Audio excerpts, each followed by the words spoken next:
Hello everyone, Mimikins here. Today I'm going to share with you some tips on a build I found useful for the fight against the new siege monster Safi'jiiva. This is a special siege event where you can team up with all the hunters in the gathering hub to take on an elder dragon.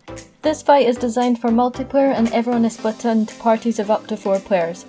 It is possible to do it solo, however it will require more runs in order to complete and generally take longer, so I would recommend searching for a room where people are actively doing the siege. Depending on how your group performs, you can gain better rewards.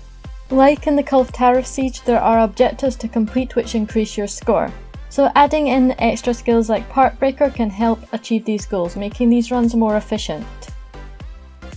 There's various environmental traps on each level which can be utilised to cause extra damage to Safi. Bring life powders, dust of life, as well as materials to craft more to help other teammates. They also provide instant heals for yourself. There is an attack which Safi'jiiva does which will bring a hunter to 1 health, so helping heal your teammates with these is incredibly useful. Safi has fire-based attacks, so boosting your elemental defences can help, in particular having plus 20 fire resist to negate the blight, so if you're grabbed by Safi for the attack that takes you to 1 health, you won't die from a blight. Avoid foot tremors by equipping 1 tremor resist. This won't stop your character landing on its butt if you get hit by its foot, but it will stop your character from wobbling if it's nearby. This is a very nice indirect DPS increase and quality of life, especially for melee players. Wind resist plus 3 will stop your character from being affected by wind pressure from the tail. However, you will still be pushed back each time Safi fully absorbs energy.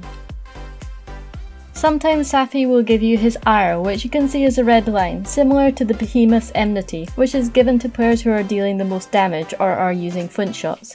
I got targeted several times by this and didn't feel it made a big impact as long as I continued DPSing on the feet. However, if you try to move away, he can get a little crazy.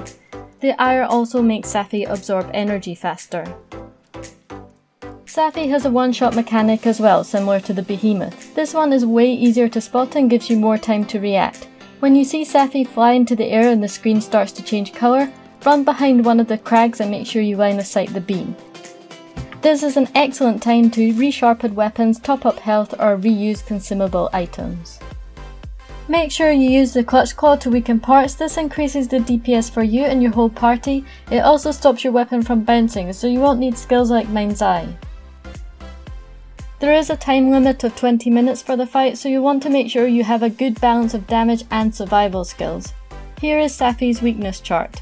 He is weak to poison and ticks do 100 per tick, and I've seen people use poison weapons, but I've only seen it trigger twice during a fight, and you can gain the same effect by simply using poison bombs. One trigger takes 2 bombs and the second took 4.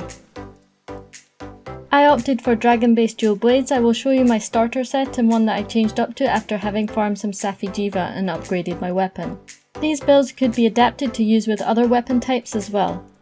My armour is 4 pieces of the silver Rathalos set combined with 1 piece of the Stygian zinogre.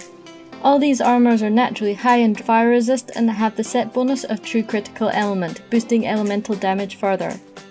There's even some wind resist in there to help with those tail swipes. I ate for elemental defense at the canteen, so I'd have over 20 element resist.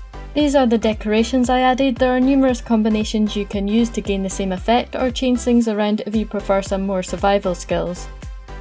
I've left the mantle slots free for people to pick their own preferences or even fit in extra jewels.